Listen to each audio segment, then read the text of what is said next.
Dalton Knecht became the steal of the draft when he was scooped up by the Lakers. Every year, there's a player that ends up sliding way below the projected draft slot.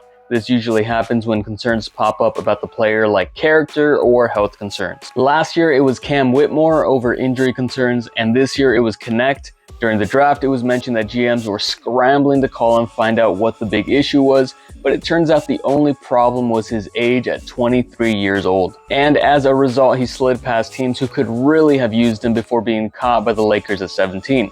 That's insane value for a player who's projected by most boards to go top 10. The Ringer, for example, had him ranked as the second best forward and the 8th best prospect overall, while ESPN had him ranked even higher at 6. Age can be a big deal, and most of the time it's a good idea avoiding drafting those older players. They can have a smaller window of development, oftentimes being already near their ceiling as a player. But this philosophy can lead to overthinking easy picks. Last year, Jaime Jaquez was taken late and became one of the best rookies. 12 years ago, Damian Lillard was drafted at age 22 and became the best trailblazer of all time.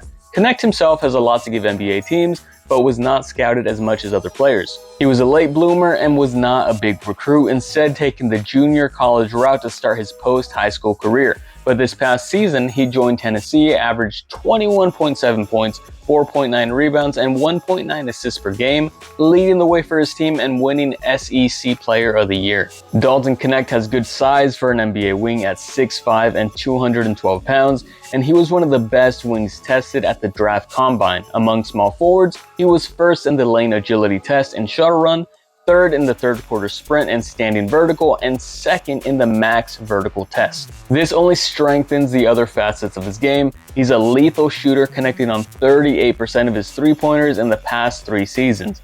He can get to his shot through off-ball cuts, off screens, or handoffs, which would translate very well to his next team. On the ball is where he did the most damage and showed the most upside. He's a talented shot creator with the ability to create a shot from 3, playing to the mid-range, or drive into the paint and finish with either hand. So overall, a great prospect in this draft.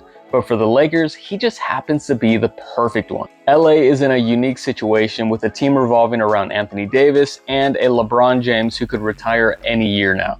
They might not care about age, they want players who can contribute right now in the micro short window they have. So Dalton being 23 really doesn't matter for any long-term building. All they care about is the talent he has now. Even then, the age might help because he brings experience. He showed the ability to stay calm and not be rushed when running the offense. More often than not, it takes a while before rookies are comfortable maintaining a constant pace.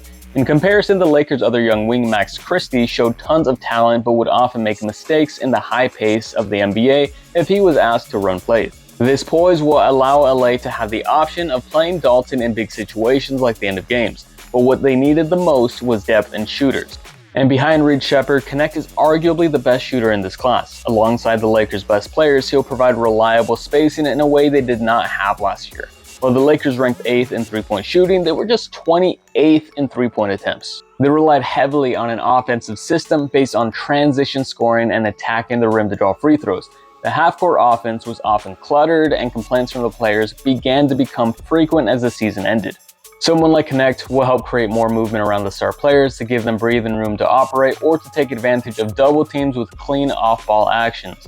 And then on defense, the Lakers really struggled to put together capable lineups to guard the perimeter. They were 25th in opponents' three-point shooting and would put out desperate lineups at times in hopes of defensive schemes working. 3-guard and even 4-guard lineups were a nightly tradition, with longtime scoring point guard Spencer Dinwiddie playing out of his normal role to become the de facto point-of-attack defender at small forward. Injuries decimated LA's wing depth, and even when the players were available, they would often only give you one of either offense or defense, not both. Vanderbilt, for example, was the best bet at a starting small forward and was a defensive ace, but almost non-existent on offense. Knecht was not a good defender in college, oftentimes giving up easy drives to the rim. He had a heavy usage on offense though, and even in the NBA, do you rarely see players who run the offense while also being a main option on defense. Anthony Edwards tried it in these playoffs and looked like he was going to pass out from exhaustion.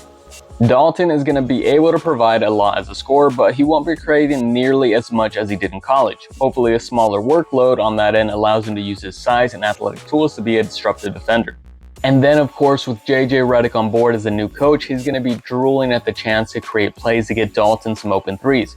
Rob Pelinka reported that JJ was doing just that immediately after the pick. Redick is of course one of the best shooters ever in both college and the NBA, he himself a movement shooter who played off of stars. With that experience combined with his basketball mind, Dalton Knecht might have landed in his own perfect fit, playing to his own strengths and developing the rest of his game while spacing the floor next to all-time greats and proving his doubters wrong.